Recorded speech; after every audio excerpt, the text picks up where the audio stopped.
Hello and welcome to Delhi white teaching aptitude शिक्षण अभिरुचि के क्वेश्चन प्रैक्टिस सेट 11 में आप सभी का स्वागत है।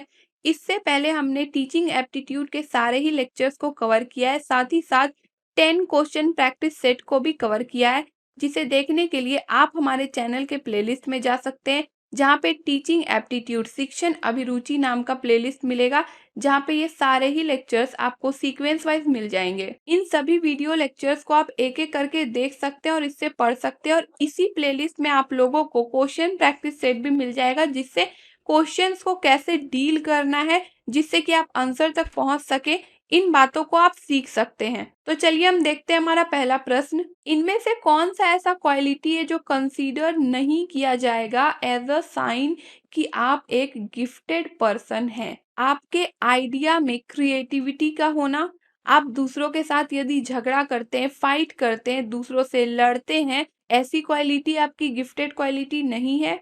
या फिर अभिव्यक्ति में नवीनता, नोवेल्टी इन एक्सप्रेशन, या फिर क्यूरियोसिटी, जिज्ञासु, उत्सुक होना। कौन सी ऐसी एक क्वालिटी है जो ये प्रेजेंट नहीं करती है कि आप एक गिफ्टेड पर्सन है? तो यहाँ पे फाइटिंग विद अदर्स एक क्वालिटी नहीं है जो रिप्रेजेंट करेगा कि आप एक गिफ्टेड पर्सन है। नेक्स्ट, इनमें से कौन सा ऐसा मेथड है जिससे कि मदद मिलती है हमें एग्जामिन करने में कि बच्चे कितने समाजीकरण, सोशलाइजेशन की तरफ हैं? मेडिकल यानी कि चिकित्सा उपचार के थ्रू, मेडिकल ट्रीटमेंट के थ्रू, या फिर बच्चे का सोशल वेलफेयर मेथड, कैसे वो सोशली लोगों की मदद करने के लिए उत्सुक हो हैं, कल्याण करने के लिए कैसे काम करते हैं? साक्षात्कार विधि, या फिर इंटरव्यू मेथड, या फिर प्रैक्टिकल मेथड, चीजों को देखकर प्रैक्टिकली कि हाँ वो प्रैक्टिकली कैसे वर्क करते हैं, कैसा व्यवहार है उनका, इन चीजों को देख करके। तो इसका आंसर क्या हो जाएगा? ऑप्शन नंबर बी, यानी कि किसी बच्चे के समाजीकरण के लिए सामाजिक रूप से वो कल्याण करते हैं या नहीं करते हैं, और कल्याण किस तरीके का करते हैं, इस मेथड का यदि हम स्टडी करें, एग्जामिन करें, तो हमें पता चल जाता है कि एक बच्चा समाजीकरण की ओर है या नहीं है। नेक्स्ट, इनमें से कौन सा एक ऐसा फैक्टर है जो बहुत ही एसेंशियल है, जरूरी है? किस लिए? तो लर्निंग की जो प्रोसेस है, सीखने की जो प्रक्रिया है, उसे अट्रैक्टिव बनाने के लिए स्टूडेंट्स के नजरों में। तो पनिशमेंट देना, सजा देने से क्या लर्निंग की प्रोसेस बहुत अट्रैक्टिव हो जाती है, या रिवार्ड देने से, या दोनों ही चीजों से, या दोनों में से कोई नहीं?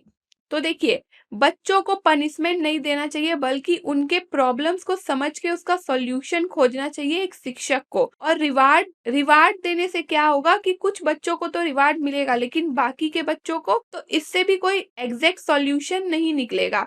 इसीलिए इन दोनों में से कोई भी काम नहीं करना चाहिए, दोनों में से कोई भी एसेंशियल फैक्टर नहीं है लर्निंग के प्रोसेस को अट्रैक्टिव बनाने के लिए। नेक्स्ट, टीचिंग एड मददगार होता है, क्यों?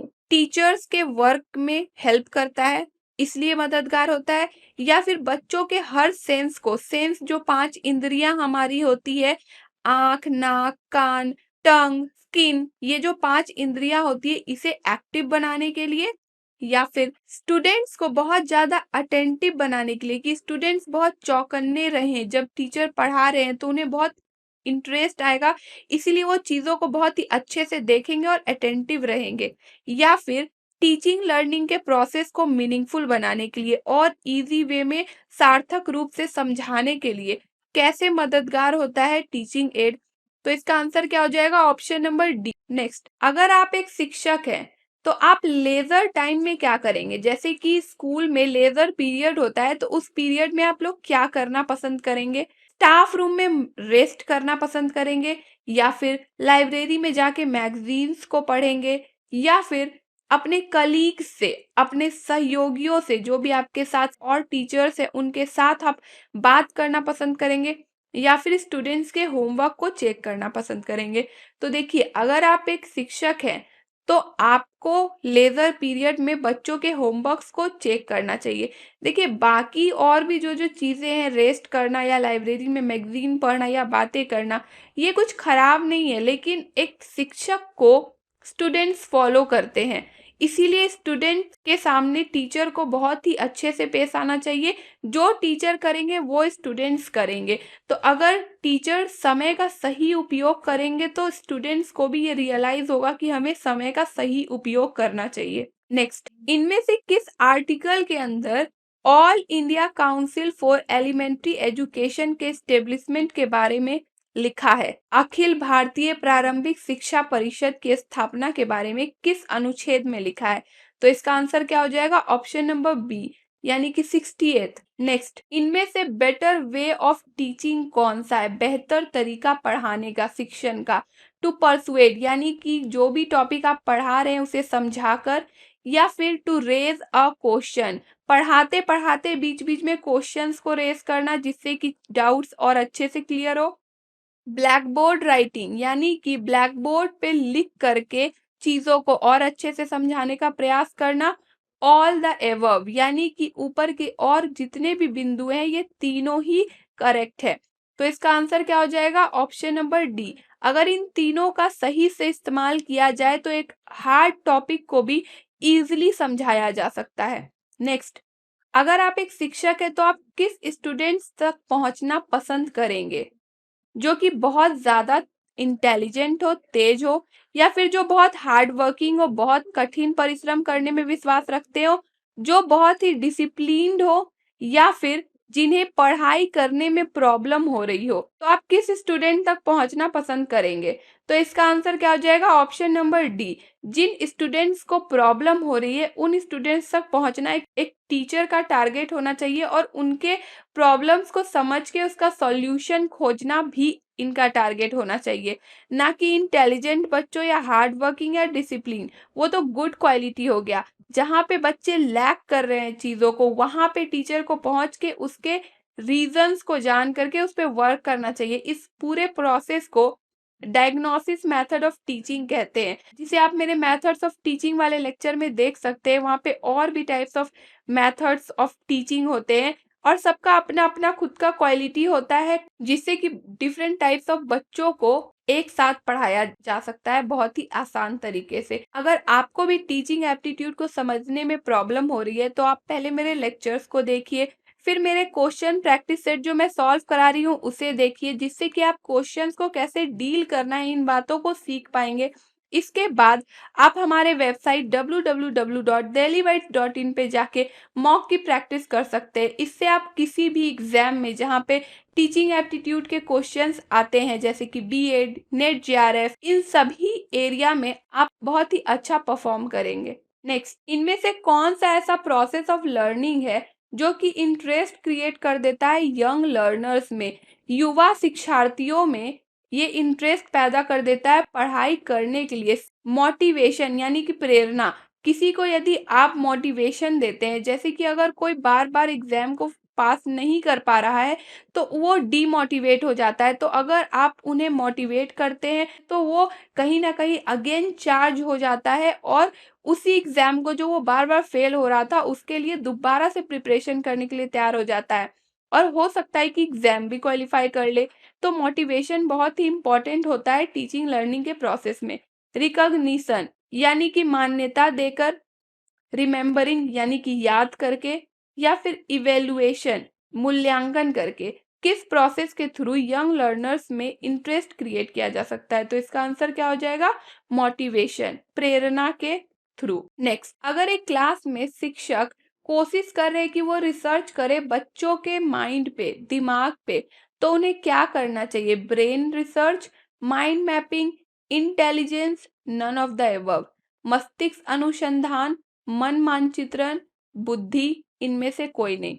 तो इसका आंसर क्या हो जाएगा? ब्रेन रिसर्च करना चाहिए उस शिक्षक को। नेक्स्ट, एक शिक्षक का बिहेवियर कैसा होना चाहिए अपने विद्यार्थियों के साथ? नॉर्मल, सामान्य, या फादर के तरह, जैसे फादर अपने बच्चे को प्यार करते हैं उस तरीके से, या बहुत ही फ्रेंडली होना चाहिए, या एल्डरली, बुजुर्ग के तरह होना चाहिए? तो एक शिक्षक को अपने छात्रों के साथ फ्रेंडली होना चाहिए। नेक्स्ट, शिक्षा एक ऐसी प्रक्रिया है, एजुकेशन एक ऐसा प्रोसेस है जो कि स्टूडेंट्स को क्या करती है? कुछ बनाती है। क्या बनाती है? Cultured, self dependent from commercial view point, prolific in moral values या ऑल द एबव, सांस्कृतिक बनाती है, व्यावसायिक दृष्टि से आत्मनिर्भर बनाती है, नैतिक मूल्यों में विपुल बनाती है, या ऊपर के सभी। तो इसका आंसर हो जाएगा option number D, all of the above, ऊपर के सभी। नेक्स्ट, इनमें से कौन सी क्वालिटी एक शिक्षक की विद्यार्थियों के द्वारा बहुत पसंद की जाती है?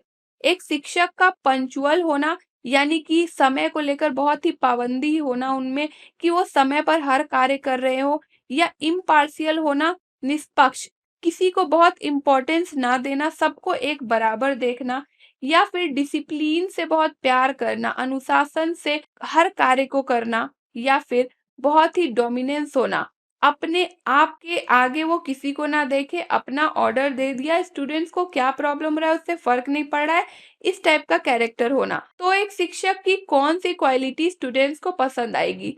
इम्पार्शियल होना, यानी कि किसी के साथ भेदभाव ना करना, सभी को एक बराबर एक नजरिए से देखना। नेक्स्ट, इनमें से कौन सा बेस्ट मेथड ऑफ इवेल्युएशन है जिससे कि स्टूडेंट के अचीवमेंट के बारे में बहुत अच्छे से पता चल सकता है?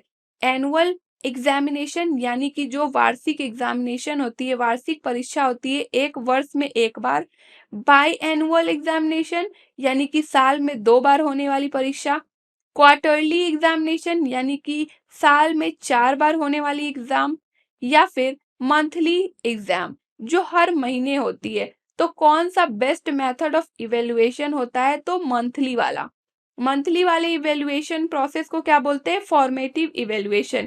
इसी तरह से और भी इवेल्युएशन के प्रोसेस होते हैं, formative, summative, criterion referent, norm referent. तो आप इन सभी को देख सकते हैं मेरे टाइप्स ऑफ इवेल्युएशन वाले लेक्चर में, जहां पे मैंने इन सभी को बहुत ही आसान तरीके से समझाया है। नेक्स्ट, अगर एक स्टूडेंट क्वेश्चंस के पूछे जाने पर आंसर ना कर पाए, और वैसे क्वेश्चंस जो शिक्षक ने अपने लेक्चर में बहुत ही अच्छे से समझाया हो, तो उस शिक्षक को क्या करना चाहिए? उस बच्चे को डांटना चाहिए और उसका अपमान करना चाहिए, इंसल्ट करना चाहिए, या फिर उसका आंसर खुद ही शिक्षक को बता देना चाहिए, या फिर शिक्षक को कोशिश करनी चाहिए इस बात को समझने का कि वो बच्चा आंसर क्यों नहीं दे पा रहा है, या फिर उस बच्चे को एडवाइस देना चाहिए कि अच्छे से पढ़ाई करो, ध्यान से पढ़ाई करो। तो इसका आंसर क्या हो जाएगा? Option number 3। This was all for this video lecture. यदि आप लोगों को टीचिंग एप्टीट्यूड के सारे ही लेक्चर सीक्वेंस वाइज चाहिए, तो आप हमारे चैनल के प्लेलिस्ट में जा सकते हैं।